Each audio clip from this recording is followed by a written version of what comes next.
Praise the lord. హల్లెలూయా. దేవుని పరిశుద్ధ నామానికి మహిమ కలుగును గాక. హల్లెలూయా. సంతోషంగా ఉన్నారు అందరూ. ఎందుకని అమ్మా? ఎందుకు సంతోషం? మనకి దేవుని సన్నిధికి వచ్చినప్పుడు మనకి ఎల్లప్పుడూ సంతోషమే. హల్లెలూయా. మంచిది. మరి ప్రత్యేకంగా ఈ యొక్క మాలబంజర గ్రామంలో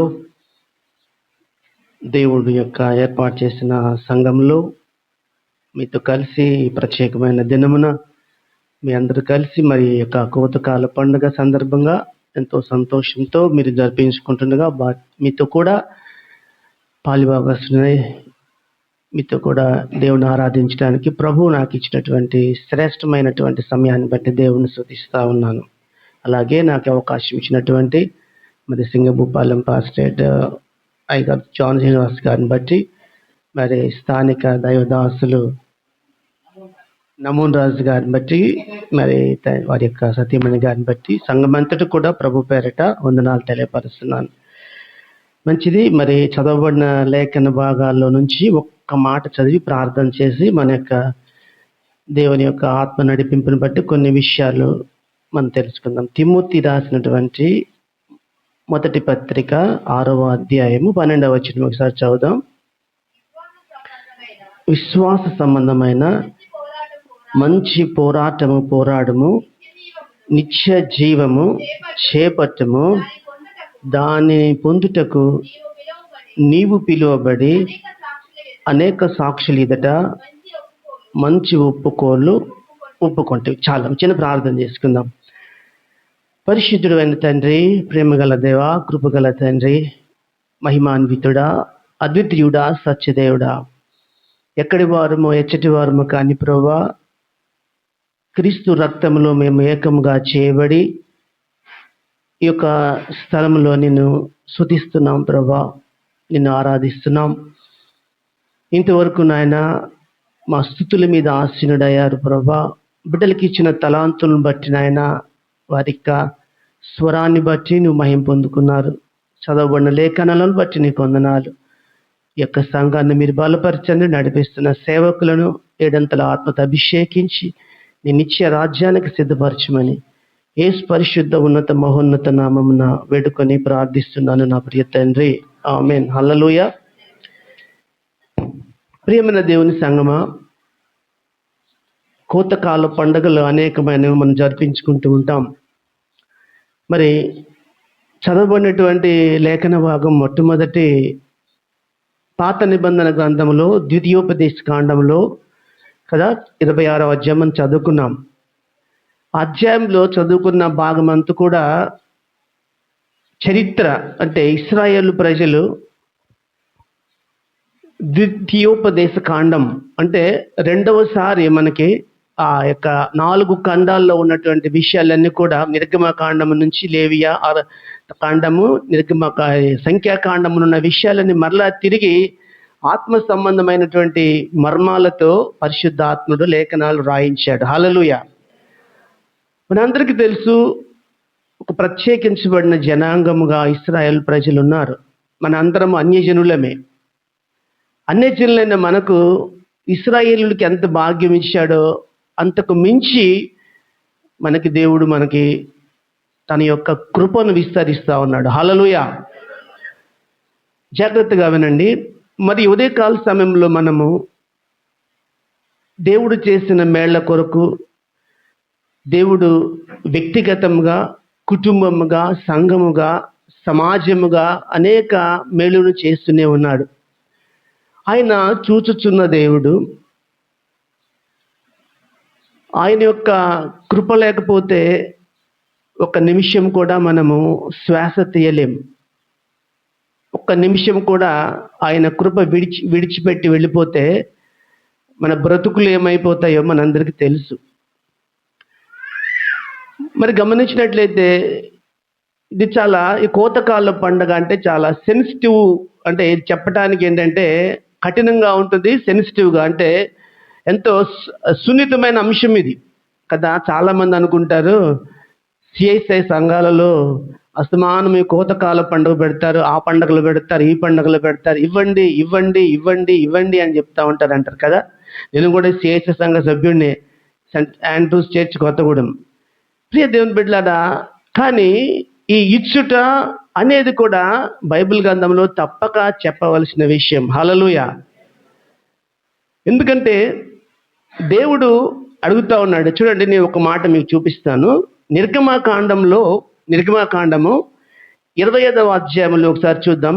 నిర్గమాకాండం 25వ అధ్యాయంలో మొదటి వచనంలో చెప్తాడు. చూడండి, మొదటి వచనం, 25వ అధ్యాయం మొదటి వచనం.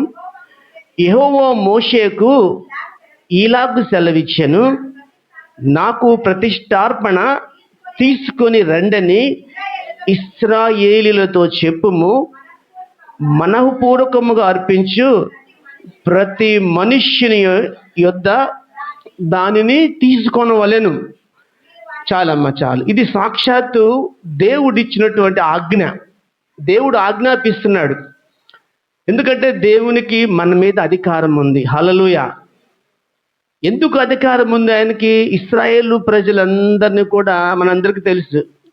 నిర్గమాకాండం 40 అధ్యాయాలు మనం చక్కగా ధ్యానం చేసినట్లయితే వారు బంధకాలలో ఉన్నారు. ఎక్కడున్నారు? బంధకాలలో ఉన్నారు, బానిసత్వంలో ఉన్నారు. ఆ బానిసత్వంలో నుంచి విడుదల చేశారు. విడుదల చేసిన తర్వాత వారు మరి ఎర్ర సముద్రము దాటారు, యోర్దాను దాటి మరి దేవుడు అనుగ్రహించినటువంటి ఆ కనాను ప్రాంతానికి, పాలు తేనెలు ప్రవహించే దేశానికి వచ్చినప్పుడు దేవుడు చెప్తున్నటువంటి విషయం ఏంటంటే, నాకు ప్రతిష్టార్పణ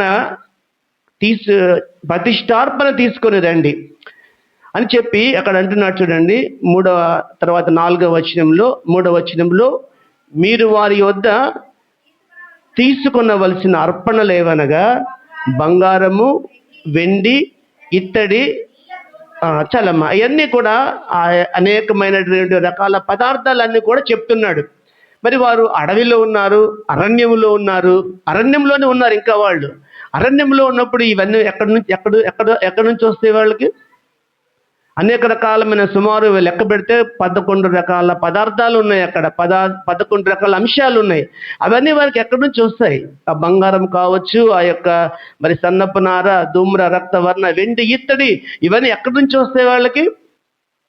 అవి మరి వారు ఆ యొక్క ప్రాంతంలో సెటిల్ అవ్వలేదు, ఆ ప్రాంతంలో రాలేదు. కానీ అవన్నీ కూడా వారు ఎక్కడి నుంచి తెచ్చారంటే ఐగుప్తు ప్రాంతం నుంచి తీసుకొని వచ్చారు. ఐగుప్తు ప్రాంతం వచ్చేటప్పుడు ఐగుప్తు ప్రజల దగ్గర నుంచి కూడా తీసుకొని రమ్మని చెప్తాడు యెహోవా దేవుడు. హల్లెలూయా. కాబట్టి ఉదయకాల సమయంలో ప్రభు మన జ్ఞాపకం చేస్తున్న విషయం ఏంటంటే, అర్పణ, దానం. ఈ రెండు విషయాలు మీరు జ్ఞాపకం చేసుకోవాలి. అర్పణ అంటే ఏంటి? దానం అంటే ఏంటి? దానం అంటే ఏంటి? దానం అంటే ఇవ్వడం. దానం అంటే మరి అంటే ఎవరైనా అడుక్కున్న వాళ్ళు ఉంటారు కదా, బెగ్గర్స్. మనం అలా అనకూడదు, కానీ ఎవరైనా లేని వారికి మనము అంటే ఏమీ ఆశించకుండా ఇచ్చేదాన్ని మనము దానం అంటాం. మనము బైబిల్ భాషలో కృప అంటాం. మనం దానిని మళ్ళీ ఒక మనిషికి సహాయం చేస్తాం, సహాయం చేసిన దాన్ని మరలా మనం దాన్ని వారి దగ్గర నుంచి తీసుకోము, అది దానం అంటాం. కానీ అర్పణ అంటే మరి దేవుడు ఎందుకు అర్పణ అడుగుతా ఉన్నాడు అంటే, దేవుడు ఏమన్నా భేదవాడా? దేవుడు లేనివాడా? సర్వ సృష్టిని సృష్టించిన దేవుడు కదా. మాటతో సృష్టించాడు దేవుడు. ఒక్క మాట, భూమి కలుగునుగాక అని ఎంతసేపు మాట్లాడతాం? 1 సెకండ్ మాట్లాడతాం కదా. అలాగే ఆయన ప్రతిదీ కలుగునుగాక సృష్టించబడునుగాక అని 1 నిమిషంలో సృష్టించిన దేవుడు ఎందుకు ఇక్కడ ఇశ్రాయేలు ప్రజలను నా కొరకు మీరు అర్పణలు తీసుకొని రండి, నా కొరకు మీరు తీసుకుని రండి అని ఎందుకు అడుగుతున్నాడంటే, అది మొట్టమొదటిగా ఆయన ఇశ్రాయేలు ప్రజలు బంధకాలలో ఉన్నారు, విడుదల చేయబడ్డారు. విడుదల చేసిన తర్వాత దేవునికి ఇశ్రాయేలు ప్రజల మధ్య ఒక బంధం ఏర్పడింది. ఏమేర్పడింది? బంధం, రిలేషన్షిప్. ఆ బంధాన్ని బట్టి, ఆ బంధము ఏర్పడుటను బట్టి దేవుడు వారిని అడుగుతా ఉన్నాడు, మీరు నాకు ప్రతిష్టార్పణను తీసుకుని రండి. చూడండి, ఈ కోతకాలు పండుగ మనం గమనించినట్లయితే ఇది ఆది కాండం నుంచి కూడా ఇది ఉంది. ధర్మశాస్త్రం రానప్పుడు యేసు ప్రభులు వారి ఈ కోతకాలం అంటే ఈ ప్రథమల పండగ అంటారు దీన్ని. ఈ యొక్క మరి దశమ భాగములు ఇవ్వటం ఇవన్నీ కూడా రాకముందే పాత నిబంధన కాలంలో, అంటే మొట్టమొదటి ఆదాము హవ్వల కుమారుడు, మొట్టమొదటి కుమారులు ఎవరు? ఇద్దరు కుమారులు ఎవరు ఆదాము హవ్వకి పుట్టిన వాళ్ళు? కయ్యూను అండ్ హేబేల్. వీళ్ళిద్దరు ఉన్నప్పుడే ఈ అర్పణ మొదలైంది. చూడండి, ఆది కాండంలో మనం గమనించినట్లయితే 4వ అధ్యాయంలో చూడండి, 4వ అధ్యాయం కొన్ని మాటలు చదువుదాం. పేజీ నెంబర్ 3, ఆది కాండం 4వ అధ్యాయం. ఆదాము తన భార్య అయిన హవ్వను కూడినప్పుడు ఆమె గర్భవతివై కయ్యూని కని, యెహోవా దయ వలన నేను ఒక మనిషిని సంపాదించుకొనుచున్నాను. తరువాత ఆమె అతని తమ్ముడకు హేబేలును కనెను. హేబేలు గొర్రెల కాపరి, కయ్యూను సేదపరిచివాడు. కొంతకాలమైన తరువాత కయ్యూను పొలము పంటలు కొంత యెహోవాకు అర్పణగా తెచ్చాను. హేబేలు కూడా తన మందలో తొలిచూలు పుట్టిన వాటిలో క్రొవ్విన వాటిని కొని తెచ్చాను. యెహోవా హేబేలును అతని అర్పణను లక్ష్య పెట్టెను, కయ్యూనును అతని అర్పణయు ఆయన లక్ష్య పెట్టలేదు. చూడండి, ఇద్దరు అన్నదమ్ములు. ఒక వ్యక్తి ఏమో వ్యవసాయం చేసేవాడు, ఒక వ్యక్తి ఏమో గొర్రెలను పెంచేవాడు, గొర్రెల కాపరి హేబేలు. ఇద్దరు కూడా వారు అర్పణలు తీసుకొని వచ్చారు. ఇద్దరు మనసులో అనుకున్నారు. వారికి మరి వారి తల్లిదండ్రులు చెప్పారో లేదో మనకు తెలియదు, కానీ వారిని సృష్టించిన దేవునికి, వారిని నడిపిస్తున్న దేవుడికి ఒక కానుక ఇవ్వాలని. అప్పటి వరకు దేవుడు కానుక అడిగినట్లుగా ఎక్కడ లేదు. అంటే ఈ కృతజ్ఞత, థ్యాంక్స్ గివింగ్ అనేది ఏంటంటే మనిషి హృదయంలో దేవుడు ఇమిడ్చాడు. హల్లెలూయా అంటే కదా, ఆ యొక్క మనస్తత్వాన్ని దేవుడు ఇచ్చాడు. అందుకే కదా ప్రభు అన్నాడు, నా స్వరూపంలో నా పోలిక చొప్పున నేను నన్ను సృజించానంటే ఆయనకి ఏదైతే లక్షణాలు ఉన్నాయో, ఆయనకి ఏదైతే స్వభావం ఉందో, ఎటువంటి క్యారెక్టర్ ఆయన కలిగి ఉన్నాడో ఆ క్యారెక్టర్ని మనిషికి ఇచ్చాడు. హల్లెలూయా. కాబట్టి ఇక్కడ కయ్యూను హేబేలు కూడా అదే రీతిగా అదే యొక్క థ్యాంక్స్ గివింగ్ అంటే కృతజ్ఞతా భావం కలిగి ఉన్నారు. కృతజ్ఞతా భావం కలిగి ఉన్నప్పుడు ఇద్దరు కూడా మరి కొంత తేడా ఉంది. ఎందుకు దేవుడు కయ్యూను అర్పణ అంగీకరించలేదు, ఎందుకు హేబేలు అర్పణ అంగీకరించాడనే విషయాన్ని చూసినట్లయితే, మొట్టమొదటిగా ప్రభు చూచేది ఏంటంటే, ఇందాక పాస్టర్ గారు చెప్పాడు కదా, మరి మనం తెచ్చే కానుకలు కాదు ఆయనకి మొట్టమొదటిగా మనమే కానుక కావాలంటే మన హృదయం కదా, మన హృదయం మొట్టమొదటిగా అర్పించాలి. ప్రభువు మనకి నేర్పుతున్న పాఠం ఏంటంటే, ఈ కోతకాల పండుగలు మనం అనేక రకాలు జరిపించుకుంటాం, కానీ ఇందులో నుంచి దేవుడు మనకు మరలా జ్ఞాపకం చేస్తున్న మాట ఏంటంటే, అంటే సర్వ సృష్టి సర్వాధికారము గల దేవుడు, సర్వంతర్యామి, సమస్తాన్ని మాటతో సృష్టించిన దేవుడు, ప్రతి దాని మీదకి అధికారము గల దేవుడు. ఆ అధికారము గల దేవుడు మనిషికి ఏం కావాలో, మనిషి పుట్టిన తర్వాత మనిషిని ఆదామును 6వ రోజు చేశాడు. మనిషికి ఏమి కావాలి, మనిషి తినడానికి ఏం కావాలి, జీవించడానికి ఏం కావాలి, మనిషి తన యొక్క జీవనాన్ని కొనసాగించడానికి ఈ లోకంలో ఏమి కావాలో అన్నీ సృష్టించిన జ్ఞానవంతుడైన దేవుడు ఎందుకు మనల్ని మరలా ఆయన ఈ విషయాలు ఎందుకు మనకు బోధిస్తున్నాడంటే, పరిశుద్ధ గ్రంథంలో ఆయన మన యొక్క మనస్సును చూస్తున్నాడు. హల్లెలూయా. హృదయ అంతరంగములు ఎరిగిన దేవుడు. ఏ మనస్సుతో మనం ఉన్నామో కదా. చాలాసార్లు మనం గమనించినట్లయితే చాలా రకాల, నేను గమనించింది ఏంటంటే, ఈ కానుకలు ఇచ్చేటప్పుడు చాలామంది దేవుడికి ఇవ్వడానికి చాలామంది ఇష్టపడతారు కదా, భక్తిలో ఉంటారు. భక్తిలో ఉన్నప్పుడు కూడా మనం గమనించినట్లయితే కొంతమంది దేవునికి ఎలా ఇస్తారంటే గుర్తింపు కోసం ఇస్తారు. అవునా కాదా? గుర్తింపు అంటే సంఘములో నాకు ఒక గుర్తింపు రావాలి, అంటే ఒక గుర్తింపు రావాలి. బైబిల్ గ్రంథం ఏం చెప్తా ఉంది, నువ్వు కుడి చేతితో చేసేది ఎడమ చేతికి తెలియకూడదు. అంటే మన కానుక ఎవరు చూడాలి? ఆకాశమందున్న దేవుడు చూడాలి, చూచుచున్న దేవుడు చూడాలి మనల్ని. కాబట్టి చాలామంది ఏం చేస్తారంటే, ఇవన్నీ కూడా ఏంటంటే మానవులు ఉన్న బలహీనతలు, మానవుడిని మనస్సును, మానవుని యొక్క కేంద్రీకృతమైనటువంటి ఆలోచనను, ఆయన యొక్క ప్రేమను పొందకుండా అపవాది చేస్తున్నటువంటి కుయుక్తులలో ఒక భాగంగా ఆ మనుష్యులలో ఏంటంటే ఆ యొక్క ఆలోచన పుట్టించే అపవాది చేస్తున్న కొన్ని క్రియలు, ఇవన్నీ కూడా మనము అంటే దేవుని యొక్క ఆత్మతోటి మనము గమనించి వాటన్నిటి కూడా మనము వాటిని ఓవర్కమ్ చేయాలి. అందుకే కదా తిమోతి అన్నాడు కదా, మంచి పోరాటము పోరాడాలి. ఈ లోకంలో మనం we are in struggle, we are in battle. మనము యుద్ధ రంగంలో మనం ఉన్నాం, యుద్ధం చేస్తూనే ఉన్నాం. పుట్టినప్పటి నుంచి కదా, గర్భంలో పుట్టేటప్పుడు బిడ్డ ఎలా పుడతాడు? పోరాటంతోనే పుడతాడు. అందుకనే బిడ్డ పుట్టగానే ఏం చేస్తాడు? ఏడుస్తాడు. ఆ తల్లి, ఆ గర్భము, ఆ బిడ్డ రావాలంటే తల్లి ఎంత పోరాటం చేస్తుందో కదా తల్లులందరికీ తెలుసు. ఒక బిడ్డ మరి ప్రసవించాలంటే ఎంత పోరాటం. అటువంటి పోరాటం అంటే మనిషి పుట్టిన దగ్గర నుంచి కూడా పోరాడుతూనే ఉన్నాడు. ఈ పోరాటం ఎందుకంటే దేవుడు మనకు ఒక ఎవర్లాస్టింగ్ లైఫ్, నిత్య జీవాన్ని మనకి ఇచ్చాడు. ఆ నిత్య జీవము కొరకు మనము పోరాడాలనే విషయాన్ని బైబిల్లో ఉన్న సారాంశం అంతా అంతే. దేవుడు మనకు నిత్య జీవం ఇచ్చాడు. ఈ యొక్క కార్నల్ లైఫ్ అంటే ఈ లోక సంబంధమైన జీవితములు మనం జీవిస్తా ఉన్నాం. ఒకానొక దినాన మనము యుగ యుగాలు కూడా ఆయనతో కలిసి మనము జీవిస్తాం. అటువంటి గొప్ప బాధ్యతనిచ్చాడు. అటువంటి నిత్య జీవాన్ని మనం సంపాదించుకోవాలంటే ఆ స్వాస్థాన్ని ఆ స్వాస్థాన్ని మనం సొంతం చేసుకోవాలంటే ప్రభు 66 పుస్తకాలు మనకు రాయించాడు ఆత్మ ద్వారా. అంటే ఇవన్నీ కూడా ప్రతి మాట ద్వారా, ప్రతి గ్రంథము ద్వారా దేవుడు మనల్ని తన సారూప్యంలోనికి తీసుకురావడానికి ఇష్టపడుతున్నాడు. హల్లెలూయా. చూడండి, మరి ఈ కానుకలు కొంతమంది గుర్తింపు కోసం ఇస్తారు, కొంతమంది ఏంటంటే రివార్డ్, అంటే కొంతమంది ఏం చేస్తారంటే వారు అంటే ఆ బహుమతులు పొందుకోవడానికి ఇస్తూ ఉంటారు. కాబట్టి నేను ఇంత కానుక ఇచ్చాను కాబట్టి నాకు ఈ సంఘములో ఏం చేయబడాలి అంటే, నేను ఇస్తున్నాను కాబట్టి సంఘము నుంచి నేను కూడా కొంత పొందుకోవాలి. అంటే నేను కొంత పొందుకోవాలి అనే ఇచ్చేదాన్ని రివార్డ్ అంటారు. అట్లా కొంతమంది ఇస్తూ ఉంటారు, కొంతమంది వ్యక్తులు.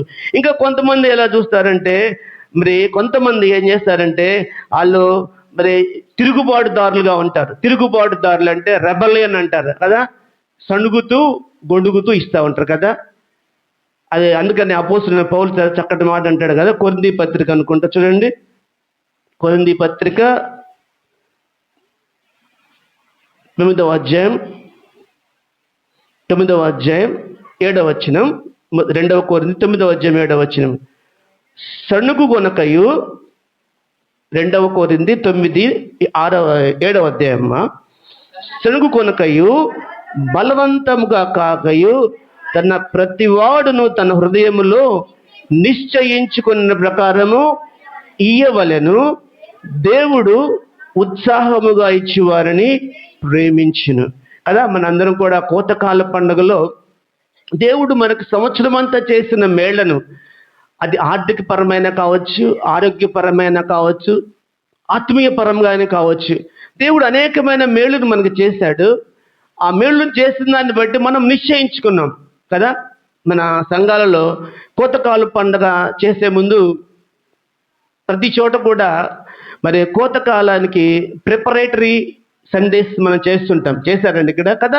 సిద్ధపాటు, కోతకాలానికి సిద్ధపాటులో కూడా కొన్ని విషయాలు దైవ సేవకులు చెప్తుంటారంటే, మనము ఏ రీతిగా దేవునికి ఇచ్చుటలో సిద్ధపడాలి, దేవునికి మనం ఇచ్చుటలో ఏ రీతిగా మనము ప్రిపేర్ అవ్వాలి, మనం ఎలా ప్రిపేర్ అవ్వాలి, మన కుటుంబంలో ఎలా ప్రిపేర్ అవ్వాలి. ఆ సిద్ధపాటు మనము కలిగి ఉన్నప్పుడు ఇక్కడ అంటున్నాడు నిశ్చయించుకోవాలి. ఇక్కడ నిశ్చయించుకున్న ప్రకారం ఇవ్వాలని దేవుడు ఉత్సాహముగా ఇచ్చేవారని ప్రేమించును. మరియు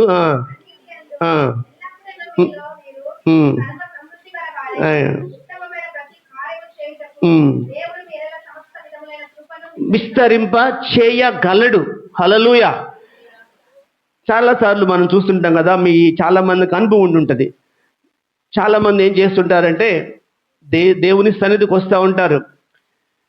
ఏం చేస్తారంటే కొన్నిసార్లు దేవునికి కానుక ఇవ్వడం కోసం మగవాళ్ళైతే జేబులో పెట్టుకుంటారు, ఆడవాళ్ళైతే పర్సులో పెట్టుకుంటారు. కొంతమంది ఏం చేస్తారంటే దేవునికి నిశ్చయించుకుంటారు ఏమని, 50 రూపాయలు అయ్యేలా, 100 రూపాయలు అయ్యేలా కాగితాలు అలా మడత పెట్టి జేబులో పెట్టుకున్నారు అనుకోండి. కానుకలప్పుడు అలా ఏం చేస్తారంటే చేతులతో ఇలా తడుముకున్నప్పుడు తన మనస్సులో 100 రూపాయలు అనుకున్నాడు, పొరపాటున 500 వేసేసాడు. తర్వాత బయటకు వెళ్ళిన తర్వాత చూసుకుంటే ఏమవుతుంది, తను చూసుకుంటాడు, నా 500 నోటు ఉందా అని. చూసుకున్నప్పుడు ఏమైపోతుంది, కనపడదు. అప్పుడు ఏమనుకుంటాడు అతను, అంటే అతని మనసు ఎలా ఉంటుంది, గొడుక్కుంటాడా లేదా, సణుక్కుంటాడా లేదా. అంటే ప్రభువు చెప్తున్న విషయం ఏంటంటే అలాగా సణుక్కొనొద్దు. దేవుడు ధారాళంగా ఇచ్చేవారికి. ఏమైపోయింది, పోనీ తను 100 రూపాయలు వేయాలనుకున్నాడు, 500 వెళ్ళిపోయింది.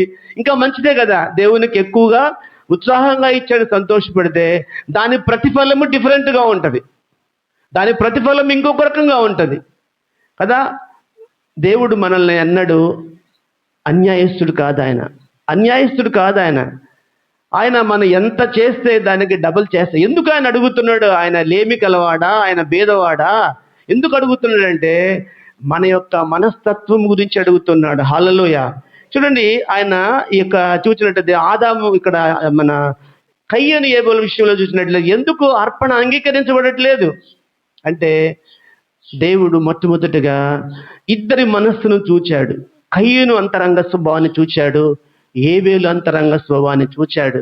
చూచినప్పుడు ఆయనకి అర్థమైంది ఏంటంటే ఆయన కయ్యను కొంత తీసుకొని వచ్చాడు. హేబేలు ఏం చేశాడంటే శ్రేష్టమైన వాటిని తీసుకొని వచ్చాడు కదా. మన మనస్తత్వం ఎలా ఉంటుందంటే ఎక్కడి చల్లని రూపాయలు కదా, మన కానుకలు పెట్టిలో చూస్తే కొన్నిసార్లు ఎక్కడ కొట్టులో తీసుకొని షాపుల్లో తీసుకొని అవన్నీ తీసుకొచ్చి మన యొక్క దేవుని కానుకలో వేస్తారంటే ప్రభు అంటే చిన్న, ఇట్స్ వెరీ మైన్యూట్ థింగ్, చాలా చిన్న విషయమే. కానీ ప్రభు మన హృదయాన్ని చూస్తున్నాడు. బిడ్డలారా, మీరు గమనించండి, ఉదయకాల సమయంలో ఏది ఇచ్చినా, నువ్వు ఎంత తక్కువ ఇచ్చినా అది దేవునికి శ్రేష్టమైంది ఆయన అడుగుతున్నాడు. ఎందుకంటే నువ్వు శ్రేష్ఠుడు ఆయన దృష్టిలో, నేను శ్రేష్ఠుడిని. మనం ఎంతో ఒక ప్రత్యేకమైనటువంటి బిడ్డలు మనం. హల్లెలూయా. మరి ఈ లోకములో ఎంతో మంది జనాలు ఉన్నారు, ఈ ప్రాంతంలో ఎంతో మంది జనాలు ఉన్నారు. ఎందుకు మనం కొద్ది మందిగా వచ్చాం, ఎందుకు మనము కొద్ది మందిగా మాత్రమే ఆయన్ని ఆరాధించడానికి వచ్చామంటే ఆయనకి ఎంతో ఇష్టమైన ప్రజలు మనం. హల్లెలూయా. ఆయన మన పేరు పెట్టి పిలుచుకున్నాడు. అందుకనే ఇందాక చదవబడిన తిమోతి పత్రికలో కూడా పిలుపు అనే మాట ఇచ్చాడు కదా. ఆ పిలుపు అంటే ఆయన మనల్ని పిలిచాడు, ఆయన ప్రజలందరినీ పిలుస్తున్నాడు. ఆ పిలుపును మనం గ్రహించి, ఆ పిలుపులో అంటే ఆ పిలుపు అది ప్రత్యేకమైన పిలుపు, అది ఉన్నతమైన పిలుపు, అది పరలోక సంబంధమైన పిలుపు. అది మరి ఆ యొక్క పిలుపులో మనం వచ్చే ఆ పిలుపుకి లోబడ్డాం కాబట్టి మరి ఆయన సన్నిధికి మనం వచ్చాం. కాబట్టి ఆ పిలుపుకు లోబడిన బిడ్డలుగా ఆయన మాట్లాడుతున్నప్పుడు, ఆయన బోధిస్తున్నప్పుడు పరిస్థితుల ద్వారా ఆయన మనతో మాట్లాడుతూ ఉంటాడు, వాక్యము ద్వారా మనతో మాట్లాడుతూ ఉంటాడు, అనేక రకాలుగా మన యొక్క ఆరోగ్యం ద్వారా కూడా దేవుడు మాట్లాడతాడు. ఈ మాట్లాడినప్పుడు మనం ఏం చేయాలంటే ఆ యొక్క దేవుడు మనకి ఏమి చెప్పాలని ఇష్టపడతా ఉన్నాడో, మన దగ్గర నుంచి ఏమి ఆయన ఆశిస్తున్నాడో, మనం ఎలా ఉండాలని ఆయన చిత్తమైనదో అని మనము గమనించాలనే విషయాన్ని ఉదయకాల సమయంలో కోతకాల పండుగ ద్వారా ప్రభు మనకి జ్ఞాపకం చేస్తున్నాడు. చూడండి, ఇక్కడ కయ్యను ఏబేలు ఇద్దరు కూడా అర్పణలు ఇద్దరు మరి తీసుకొచ్చినప్పుడు చూడండి, మొట్టమొదటిగా నరహత్య ప్రారంభమైంది మరి అర్పణ దగ్గర. హల్లెలూయా కదా. ఆ నరహత్య మరి ప్రభు అతను ఎప్పుడైతే అర్పణ అంగీకరించలేదో అప్పుడు కయ్యనులు ఏమైపోయింది, జెలసీ, ఒకలాంటి కోపం వచ్చేసి తన తమ్ముడిని చంపినట్లుగా మనం గమనిస్తున్నాం. ప్రియ దేవుని బిడ్డలారా, మరి ఎందుకు డిఫరెన్సెస్, ఎందుకు తారతమ్య భేదాలు అంటే ఒక అర్పణ, దేవునికి అర్పణ తీసుకొని రమ్మని దేవుడు అడిగాడు. దేవుడు అడగకముందే వారి మనస్సులో వారు తలంచారు, దేవునికి అర్పణ తీసుకొని వచ్చారు. ఆ అర్పణలో ఆ యొక్క భేదాన్ని బట్టి మరి అలాగే బైబిల్ లేఖనం సెలవిస్తా ఉంది కదా, కీర్తన గ్రంథంలో సహోదరుల ఐక్యత కలిగి ఉండుట ఎంత మేలు, ఎంత మనోహరం. మనం ఒకటిగా కూడి దేవుని యొక్క సువార్తను మనము, దేవుని యొక్క రాజ్యాన్ని మనము స్థాపించాలనే విషయాన్ని మనం గమనించాలి. చూడండి, మొట్టమొదటిగా చెప్పాను, కొంతమంది ఎందుకు దేవునికి కానుక ఇస్తారంటే వారు అనేక మంది చేత గుర్తించబడటానికి. రెండవదిగా మనం గమనించినట్లయితే వారు అంటే సంఘము నుంచి కావచ్చు ఏదైనా పొందుకోవడానికి. మూడవదిగా గమనించినట్లయితే కొనుక్కుంటా ఇస్తూ ఉంటారు. ఇంకోటి ఏంటంటే రిలీజియస్, అంటే మరి మతపరంగా కొంతమంది చేస్తూ ఉంటారు. అంటే వారికి దాని మీద ఫీలింగ్ ఏమి ఉండదు, వాళ్ళకి ఒక ఆలోచన భావం ఉండదు. ఇది వెయ్యాలి అని చెప్తే అంతవరకు వేస్తారు, అంతేగాని దాని మీద దేవుడికి ఇస్తున్నాను, దేవుడి దగ్గర పొందుకుంటాను, ఎందులో నుంచి ఇస్తున్నాను, ఎక్కడి నుంచి ఇస్తున్నాను అనే విషయం ఉండదు.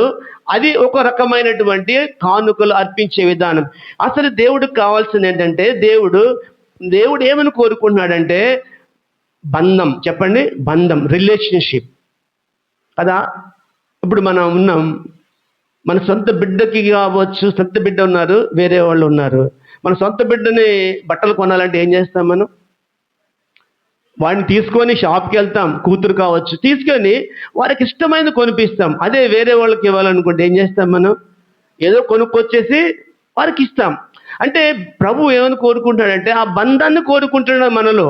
అంటే యేసు మనల్ని ఆయన ప్రేమించి ఇస్తున్నాడు కాబట్టి ఆయనతో మనం బంధం ఏర్పరచుకున్నప్పుడు ఆయనకి ఎలా ఇవ్వాలంటే, ఆయన నా తండ్రి, నన్ను సృష్టించాడు, నాకు ఈ జీవితాన్ని ఇచ్చాడు, నాకు ఈ ఆరోగ్యాన్ని ఇచ్చాడు, నా కుటుంబాన్ని ఇచ్చాడు, నాకు బిడ్డలను ఇచ్చాడు, నాకు చదువిచ్చాడు, జ్ఞానం ఇచ్చాడు, ఉద్యోగం ఇచ్చాడు, పంట ఇచ్చాడు, పొలం ఇచ్చాడు, గేదెలు ఇచ్చాడు, సమస్తాన్ని ఇచ్చాడు. కాబట్టి ఆయన నా సొంత మనిషి.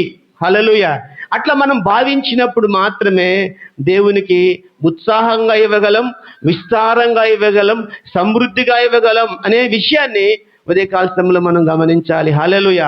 ప్రియ దేవుని బిడ్డలారా, మరి ఈ యొక్క లేఖన భాగంలో మనం గమనించినట్లయితే, నేను చదివినటువంటి ఈ నిర్గమకాండం 25వ అధ్యాయంలో మనం చూసినట్లయితే, దేవుడు వారికి ఒక ప్రతిష్ట అర్పణకు ఒక అక్కడ ప్రత్యేక గుడారం కట్టాలని చెప్పాడు ఆయన. ఒక కవనెంట్, ఆర్క్ ఆఫ్ కవనెంట్ అంటారు దాన్ని. ఆ ప్రత్యేక గుడారాన్ని కట్టి అయ్యేదేక చెప్తున్నాడు. 8వ వచనం చూడండి. నేను వారిలో నివసించినట్లు వారు నాకు పరిశుద్ధ స్థలము నియమింపవలెను. అంటే జనరాసిటీ, దాతృత్వం. అంటే దేవుడు ఏమని కోరుకుంటున్నాడంటే, దేవుడు మన యొక్క దాతృత్వం మధ్య నివసిస్తాడంట. Hallelujah. God wants to dwell in our generosity. అంటే మన దాతృత్వం మధ్య ఆయన నివసించడానికి ఆయన ఇష్టపడతా ఉన్నాడు.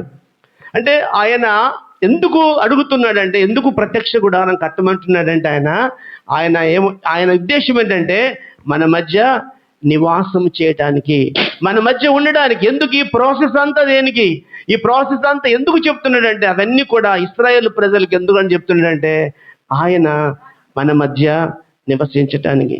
ప్రియ దేవుని బిడ్డలారా, ఉదయకాల సమయంలో ప్రభు మనకు జ్ఞాపకం చేసినటువంటి మాట, ఇశ్రాయేలు ప్రజలను ఏ రీతిగా ఆయన ప్రత్యేకించిన జనాంగముగా అడుగడుగున, ప్రతి క్షణము, ప్రతి నిమిషము ఆయన వారిని పోషిస్తూ, వారిని మన్నాతో పోషించాడు, పూరెడులతో పోషించాడు, ఆకలైతే అన్ని రకాలుగా పోషించి, వారు గొనిగిన సనిగిన, వారు వ్యతిరేకముగా మార్చిన, మరి ఒకానొక టైంలో మోషే కొండ మీదకి వెళ్ళినప్పుడు ఒక దూడను తీసుకుని వారు పూజించారు.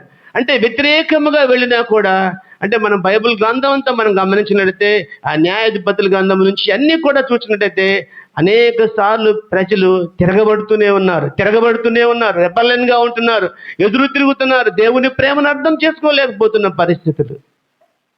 కాబట్టి ఉదయ కాలంలో ప్రభు జ్ఞాపకం చేస్తున్నాడు, మనము దేవుని పిల్లలము. దేవుని పిల్లలకు ఏ రీతిగా ఆయన అనుగ్రహించాలనుకుంటున్నాడో తన యొక్క స్వాస్థాన్ని, ఆ స్వాస్థంలో నుంచి ఆయన అడుగుతా ఉన్నాడు. చూడండి, మనం ఇక్కడ గమనించినట్టయితే ఈ అపోస్తలుడైన పౌలు ఇక మాసిదోనియా సంఘంతో కొన్ని మాటలు చెప్తా ఉన్నాడు. చూడండి, మాసిదోనియా సంఘంతో కొరింథీయులకు రాసినటువంటి పత్రిక 8వ అధ్యాయంలో మనం గమనించినట్లయితే, 2వ కొరింథీ 8వ అధ్యాయంలో మనం గమనించినట్లయితే కొన్ని మాటలు చదువుదాం. 8వ అధ్యాయం 1వ వచనం నుంచి, సహోదరులారా, మాసిదోనియా సంఘములకు అనుగ్రహింపబడి ఉన్న దేవుని కృపను గూర్చి మీకు తెలియజేయుచున్నాను. ఏలగనగా వారు బహుశ్రమల వలన పరీక్షింపబడగా అత్యధికముగా సంతోషించిరి, మరియు వారు నిరుపేదలైనను వారి దాతృత్వము బహుగా విస్తరించెను. హల్లెలూయా. ఇటువంటి పరిస్థితుల్లో వాళ్ళు ఇస్తా ఉన్నారు. ఎటువంటి పరిస్థితుల్లో వాళ్ళు ఇస్తా ఉన్నారు? చూడండి, మనం గమనించినట్లయితే ప్రపంచంలో అనేకమైన వర్గాల ప్రజలు ఉన్నారు. కానీ ధనవంతులైన వారు క్రైస్తవుల్లో చాలా తక్కువ మంది ఉంటారు. వేళ్ల మీద లెక్క పెట్టవచ్చు, డబ్బులు ఉన్నవాళ్ళు కదా, బాగా అధిక సంపన్నులు అనుకోవచ్చు, చాలా తక్కువ మంది ఉంటారు. కానీ ఎక్కువ మంది కూడా దేవుని అంగీకరించిన ప్రజలు ఎవరంటే నిరుపేదలు, అట్టడుగు ప్రజలు కదా. అట్టడుగు ప్రజలు అంటే డౌన్ ట్రెడెన్ పీపుల్ అంటారు. అంటే చాలా అంటే అటువంటి బహుదీనమైన స్థితిలో ఉన్నటువంటి వారు క్రైస్తవులు. ఇక్కడ మాసిదోనియా సంఘం కూడా అలాగే ఉంది.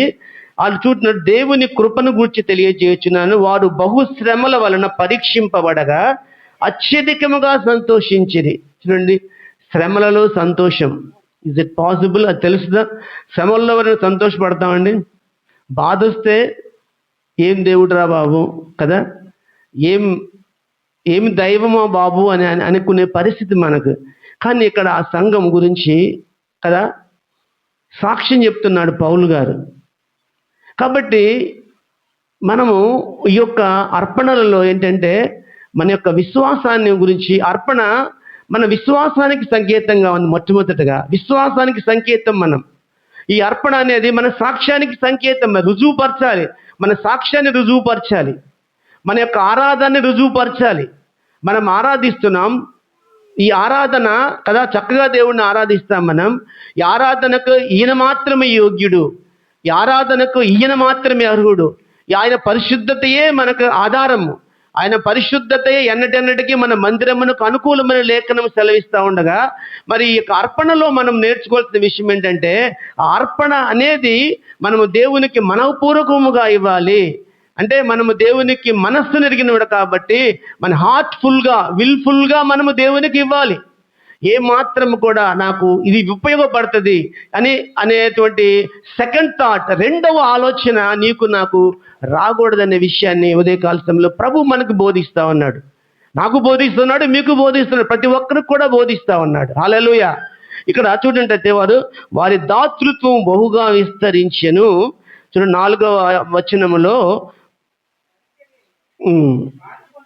పరిచర్యలోను పాలు పొందు విషయంలోను మనఃపూర్వకముగా మమ్మును వేడుకొనుచు వారు తమ సామర్థ్యము కొలదియే కాక సామర్థ్యము కంటే ఎక్కువగా తమంతటదే తామే ఇచ్చిరని మీకు సాక్ష్యం ఇస్తున్నాను. ఆ సంఘాన్ని గురించి దైవజనుడు పౌలు ఇస్తున్నటువంటి సాక్ష్యం ఏంటంటే, వారు సామర్థ్యముకు మించి, వాళ్ళ ఎబిలిటీ కంటే ముంచి, వారి సామర్థ్యం కంటే మించి, అంటే వారు ఇవ్వలేరు, దానికి మించి వారు దేవుని యొక్క సంఘానికి వారు సహాయం చేశారని పౌలు సాక్ష్యం ఇస్తున్నాడు. ప్రియ దేవుని బిడ్డలారా, అలాగే మన గురించి కూడా, మన కుటుంబాల గురించి కూడా దైవజనులు సాక్ష్యం ఇవ్వాలి, ప్రభువు సాక్ష్యం ఇవ్వాలి. ఎటువంటి పరిస్థితుల్లో మనము దేవుని యొక్క సేవలో మనము తోడ్పాటు చేయగలుగుతున్నాం, ఎటువంటి పరిస్థితుల్లో మనము దేవుని సంఘానికి, దేవుని రాజ్యము స్థాపించబడాలి. అలానాడేమో ఇశ్రాయేల్ ప్రజలు ప్రత్యక్ష గుడారం కోసం వారు అర్పించారు. మరి కొత్త నిబంధన సంఘంలో మనం ఏం చేయాలంటే, దేవుని రాజ్యము స్థాపించబడడానికి, హల్లెలూయా, దేవుని రాజ్యమును స్థాపించబడడానికి మనం ఏం చేయాలంటే, అత్యధికముగా, ధారాళముగా, హృదయములో నిశ్చయించుకున్న ప్రకారము, సామర్థ్యము లేకయే, మనకు సామర్థ్యము లేనప్పటికీ సామర్థ్యము కంటే మించి మనము దేవుని రాజ్యము కొరకు పాటుపడాలనేటువంటి విషయాన్ని మనం గమనించాలి. ఇది చాలాసార్లు వినే ఉంటారు కదా, అందరికీ తెలుసు కదా, కాల్గేట్ టూత్పేస్ట్ ఎంతమంది తెలుసు? కాల్గేట్ వాడుతున్నారు ఎవరైనా ఎప్పుడైనా? కాల్గేట్ టూత్పేస్ట్ ఎక్కువ మొట్టమొదటి నుంచి ప్రాచుర్యంలో ఉన్నటువంటి మొట్టమొదటి ఆ పేస్ట్ అంటే కాల్గేట్ పేస్ట్. ఆ కాల్గేట్ పేస్ట్ తయారు చేసిన వ్యక్తి ఒక మంచి విశ్వాసి. ఆయన మొట్టమొదటిగా 10% ఇచ్చాడంట. ఆయన అభివృద్ధి పొందుతున్న కొలది ఇప్పుడు ఎలా ఇస్తారంటే 90% దేవునికి ఇస్తాడంట, 10% ఆయన ఉంచుకుంటాడంట. హల్లెలూయా. దేవుని బిడ్డలారా గమనించండి. అంటే అందుకే కదా దేవుని లేఖనం సెలవిస్తా ఉంది కదా, వెదజల్లి అభివృద్ధి పొందిన వారు కలరు. అక్కడ చదివాం కదా మన అందరూ. చూడండి 9వ వచనంలో, 9వ అధ్యాయంలో 2వ కొరింథీ పత్రిక 9, అతడు వెదజల్లి దరిద్రులకు ఇచ్చెను, అతని నీతి నిరంతరము నిలిచెను. హల్లెలూయా. చూడండి, అది 2వ కొరింథీ పత్రిక 9వ అధ్యాయం 6వ వచనంలో గమనించినట్టయితే, కొంచెముగా విత్తువాడు కొంచెముగా పంట కోయెను, సమృద్ధిగా విత్తువాడు సమృద్ధిగా పంట కోయెను అని ఈ విషయమై చెప్పవచ్చును. కాబట్టి సమృద్ధిగా విత్తితే సమృద్ధి, కొంచెం విత్తితే కొంచెం. కదా. మన గుప్పిలి ఎంత ఉంటే అంతే వస్తుంది మనకి. గుప్పిలి పెద్దది చేస్తే పెద్దది వస్తుంది. ఉదయకాల సమయంలో ప్రభు మన జ్ఞాపకం చేస్తున్నాడు. అర్పణ, ఎటువంటి అర్పణ దేవుడు కోరుతున్నాడు? కయ్యని హేబెలు ద్వారా మనతో మాట్లాడుతున్నాడు. ఆయన అర్పణ కంటే మొట్టమొదటిగా నీ హృదయాన్ని, నా హృదయాన్ని చూస్తా ఉన్నాడు. ఏ యొక్క మనసుతో మనము దేవునికి అర్పణ తీసుకొని వచ్చాము. చూడండి, మరి అబ్రహాము సంగతి అందరికి తెలుసు. అబ్రహామును ఏకైక కుమారుడుగా ఉన్నాడు. ఎవరు అబ్రహాము ఏకైక కుమారుడు? ఎవరు? ఇస్సాకు కదా. ఇస్సాకును బలిగా ఇమ్మన్నాడు కదా. తన సొంత కుమారుని బలిగా ఇమ్మన్నప్పుడు ఆయన అర్పించడానికి ఎక్కడికి వెళ్ళాడు? కొండ మీదకి వెళ్ళాడు, మోరియా పర్వతం మీదకి వెళ్ళాడు. తన భార్యకు కూడా చెప్పలేదు. తీసుకుని వెళ్ళి కట్టినప్పుడు మరి దేవుడు ఆ అర్పణను అంగీకరించి ఏం చేశాడు? ఆయన ఆ యొక్క ఇస్సాకుని బలి అవ్వడానికి ఇష్టపడ్డాడు. ఆయన దానికి ప్రతిగా ఏం ఇచ్చాడు? ఆయన గొర్రె పిల్లని ఇచ్చాడు. హల్లెలూయా. ఆ గొర్రె పిల్లే మన యేసుక్రీస్తుకి సాదృశ్యంగా ఉంది. హల్లెలూయా. కాబట్టి ఉదయకాల సమయంలో ప్రభు జ్ఞాపకం చేస్తున్నాడు, మన అర్పణ కోరుతున్నాడు, మన హృదయాన్ని ఆయన చూస్తున్నాడు. ఏ హృదయముతో, ఏ యొక్క మనస్సుతో మనం ఆయన దగ్గరకు వచ్చాం. ప్రసంగి మన సొలొమోను, జ్ఞాని అనే సొలొమోను ప్రసంగి గ్రంథంలో ఒక మాట అంటాడు. చూడండి, ప్రసంగి గ్రంథం 5వ అధ్యాయం 5వ వచనం. నువ్వు మొక్కుకున్న దానిని చెల్లింపుము, చెల్లించకుంటే మొక్కుకొని ఉండుటయే మేలు. దేవునితో ఒక నిబంధన కదా. దేవుడు మేలు చేసినప్పుడు మనం చాలా మంది ఏం చేస్తామంటే దేవునితో ఒక నిబంధన, ఒక మొక్కుబడి చేసుకుంటాం కదా. నా కుమారుడికి వివాహం జరిగితే, నా కుమార్తెకి వివాహం వస్తే, నా కుటుంబంలో ఈ యొక్క మంచి కార్యం జరిగితే దేవునికి నేను ఈ విధముగా నా అర్పణ ఇచ్చుకుంటానని అంటాం. కానీ అన్ని గతించిపోతే, కాలం గతించిపోయిన తర్వాత ఏం చేస్తామంటే దానిలో మనము కటింగ్ పెడతా ఉంటాం కదా. ఏం చేస్తాం? కటింగ్ చేస్తాం. అంటే ప్రభు సెలవిస్తున్నాడు, హృదయంలో నిశ్చయించుకున్నప్పుడు, మన హృదయంలో ఒక మాట, దేవునితో ఒక మాట చెప్పుకున్నప్పుడు ఆ మాటకు కట్టుబడి ఉండాలనే విషయాన్ని ఇక్కడ నేను అనుకుంటాను. కయ్యూను అలాగే అనుకొని ఉంటాడు. కయ్యూను అన్ని చేర్చుకొని ఉంటాడు కదా. కయ్యూను పంట పొలంలో పండిన అన్ని కూడా చక్కగా తెచ్చి ఉంటాడు. అక్కడికి తెచ్చినప్పుడు కొన్ని శ్రేష్టమని పక్క పెట్టాడేమో. ఎందుకు దేవుడు అంగీకరించలేదు? మరి ఇక్కడ హేబేలేమో క్రొవ్విన వాటిని తీసుకొని వచ్చాడని చెప్తున్నాడు ప్రత్యేకంగా. అంటే ఒక స్పెషల్గా, ఒక శ్రేష్టమైనటువంటి దేవుడు తీసుకొని వచ్చాడు. కయ్యేనేమో తన పంట పొలములో కొన్ని తీసుకొని వచ్చాడు. కొంత తీసుకొని వచ్చాడంటే దేవుడు అందులో ఆ తీసుకొచ్చిన వాటిల్లో ఏదైనా ఆయనకి నచ్చని ఉన్నదేమో. అంటే ముందు అనుకొని తర్వాత తన మనస్సు మార్చుకొని మరలా దేవుని దగ్గరకు తీసుకొని వచ్చాడేమో అర్పణ. ప్రియ దేవుని బిడ్డలారా, చాలాసార్లు మన జీవితాల్లో కూడా మనం కూడా అలాగా ప్రతి ఒక్క విషయాలు అనుకుని ఉండవచ్చు. దేవునికి మనం ఇది చేద్దాం, అది చేద్దాం, దేవాలయానికి ఇది చేద్దాం, సమాజానికి ఇది చేద్దాం, సంఘానికి ఇది చేద్దాం అనే చాలాసార్లు మనం అనుకుని ఉండవచ్చు. కానీ మనము తప్పిపోయాము, మాట తప్పిపోయాము, మన మాట మరలా వెనక్కి తీసుకున్నామేమో అనే విషయాన్ని ఇక్కడ మనం గమనించాలి. హల్లెలూయా కదా. చదవబడిన లేఖన భాగంలో చూసినట్లయితే మనందరికీ సుపరిచితమైనటువంటి లేఖన భాగం చదివించే చక్క సహోదరి కదా. మార్కు సువార్త, లూకా సువార్త 21వ అధ్యాయం 1 వచనాలు గమనించినట్లయితే చూడండి, కానుక పెట్టెలో తమ కానుకలు వేయుచున్న పారజూచెను ఒక బీద విధవరాలు 2 కాసులు అందులో వేయిచుండగా చూచి ఏమంటున్నాడు యేసు ప్రభు? ఈ బీద విధవరాలు అందరికంటే ఎక్కువ వేసినని మీతో నిజముగా చెప్పుచున్నాను. హల్లెలూయా. చూడండి, యేసు ప్రభుల వారికి అవసరం అక్కడ గమనించినట్లయితే మార్కు సువార్తికుడు రాస్తాడు, యేసు ప్రభుల వారు అక్కడ కూర్చున్నాడంట. ఇక్కడ కానుకల పెట్టె దగ్గర కూర్చున్నాడంట. అట్లా ఎందుకు కూర్చున్నాడు అంటే నేను అనుకోవడం, అప్పుడు అక్కడ ఏంటంటే ఆయన పరిచయం చేసే సమయంలో మరి పరిసయ్యులు, శాస్త్రులు చాలా మంది ఉన్నారు, ధనవంతులు చాలా మంది ఉన్నారు. ధనవంతులు అక్కడ అప్పుడంటే ధనవంతులు అందులో వేసేటప్పుడు చరిత్రలో చదువుతాం దాన్ని.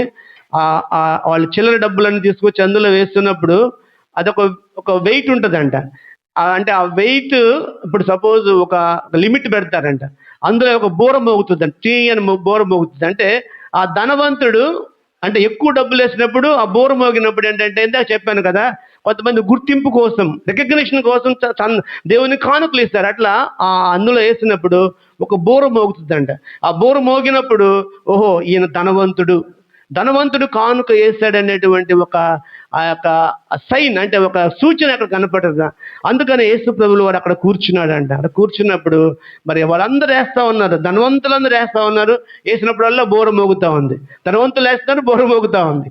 మరలా ఒక బీద విధవరాలు, ఆమె బీద విధవరాలు అన్నారు, కానీ విధవరాలు ఆమె వయసు ఎంతో చెప్పలేదు, ఆమె యవనస్తురాలో చెప్పలేదు, ఆమె వృద్ధురాలో చెప్పలేదు, కానీ బీద విధవరాలు 2 కాసులు అందులో వేసినప్పుడు ప్రభువు చెప్తున్నాడు వాళ్ళతోటి, ఈమె వారందరూ కూడా మీ విధవరాలందరికంటే ఎక్కువ వేసినని మీతో నిజముగా చెప్పుచున్నాను కదా. అప్పుడు మరి ధనవంతులన్నీ మొహాలు ఎలా అయిపోయి ఉంటాయో కదా, ధనవంతుడి మొహాలన్నీ నల్లగా అయిపోయి ఉండొచ్చు కదా. ఏంటి మన బూరలు ఇలా మోగుతూ ఉన్నాయి. మరి ఆమె ఆఫ్టర్ ఆల్ ఒక బీద విధవరాలు 2 కాసులు తెస్తే ఏంటి ఈయన ఇలా మాట్లాడుతున్నాడు అని వాళ్ళకి చెప్తా ఉన్నాడు. ఆమె తన జీవనమంతా వేసేసింది, తన లైఫ్ మొత్తం. అంటే తనకి ఇంకేం లేదు, తన దగ్గర ఉందంతే. ఇంటి దగ్గర డబ్బులు లేవు, ఇంకెక్కడ డబ్బులు లేవు, బ్యాంకుల్లో డబ్బులు ఎక్కడ లేవు. తనకున్నదే 2 కాసులు మొత్తం కూడా దేవుని యొక్క సన్నిధిలో ఆమె సమర్పించింది. ఈ బీద విధవరాలు తనకు కలిగిన సమృద్ధిలో నుండి, అందరూ కూడా సమృద్ధిలో నుండి కానుకలు వేసిడు, కానీ ఈమె తన లేమిలో తనకు కలిగిన జీవనమంతయు వారికి వేసినని చెప్పాను. హల్లెలూయా. ఎందుకు దేవుడు అక్కడ కూర్చున్నాడు, కానుకలు పెట్టి దగ్గర ఎందుకు కూర్చున్నాడంటే, God wants to teach a lesson. అక్కడ ఉన్న ధనవంతులందరూ కూడా, ఇందాక తిమోతి పత్రికలు మనం చదివాం కదా, ధనము సమస్తమైన కీడులకు మూలము. అంటే ఈ ధనం మీద మనసు పెట్టవద్దు. ధనము కాదు నాకు కావాల్సింది, కానీ కోతకాల పండుగలు మీరు తీసుకొని రండి అన్నారు. కానీ ప్రభు యొక్క ఉద్దేశం ఏంటంటే, దాని మీద ధ్యాస ఉంచవద్దు, దాని మీద మనసు ఉంచవద్దు. It's a temporary. ఆ ధనం అనేది టెంపరరీ. నాకు కావాల్సింది మీ యొక్క జీవితము, మీ యొక్క మనస్సు నాకు కావాలి. దేవుడు కోరుకునేది ఆయన ప్రతిసారి మనకి ఎన్నిసార్లు బోధ చేసినా, ఎన్ని రకాల వాక్యాలు, ఎన్ని రకాల చెప్పినా కూడా ఒకటి ఆయన ఇన్సెన్స్, ఆయన ఉన్నటువంటి ఆశ ఏంటంటే, నువ్వే నాకు కావాలి. హల్లెలూయా. నువ్వే నాకు కానుక కావాలి కదా. మనందరికీ ఒక కథ తెలుసు కదా. ఒక రాజుగారు ఉంటారు. రాజుగారు మరి అందరిని పిలిచి నీకేం కావాలన్నప్పుడు ఒక వ్యక్తి అంటాడు, ఒక వ్యక్తి ఏమో నాకు బంగారం కావాలంటాడు, ఒక వ్యక్తి నాకు ఆ భూమి అంతా కావాలి, ఆ పంటలన్నీ కావాలంటాడు, ఇంకొక వ్యక్తి తెలివిగా ఏమంటాడంటే నాకు నువ్వే కావాలి.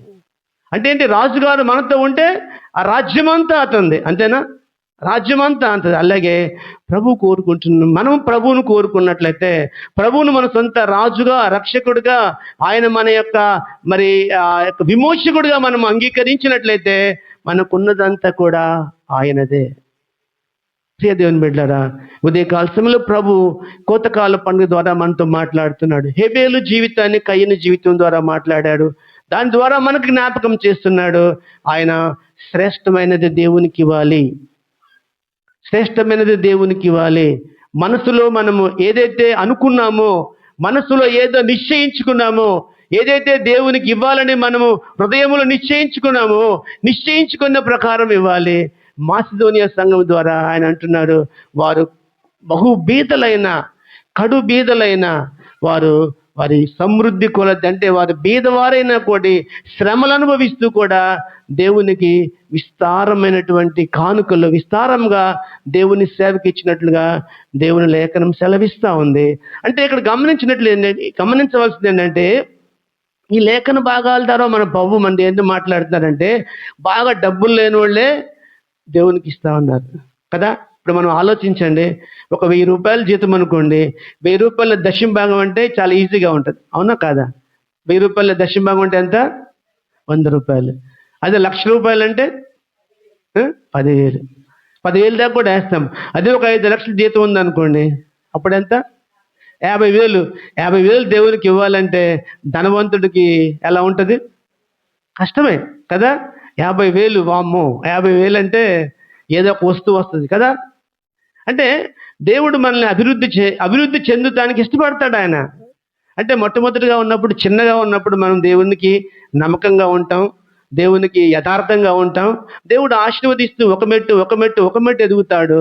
ఎప్పుడైతే మనం ఒక ఉన్నత స్థితికి వెళ్ళిపోయాం అనుకోండి, ఆ ఉన్నత స్థితిలో ఏం చేస్తామంటే దేవునికి ఇవ్వటానికి వెనకాడతాం. అందుకనే ప్రభు వారికి బోధిస్తా ఉన్నాడు, ధనవంతులకు బోధిస్తా ఉన్నాడు. అక్కడ ఎందుకు కూర్చున్నాడంటే వారందరూ కూడా విర్రవీగుతా ఉన్నారు, వారికి ఆయన బోధిస్తా ఉన్నాడు.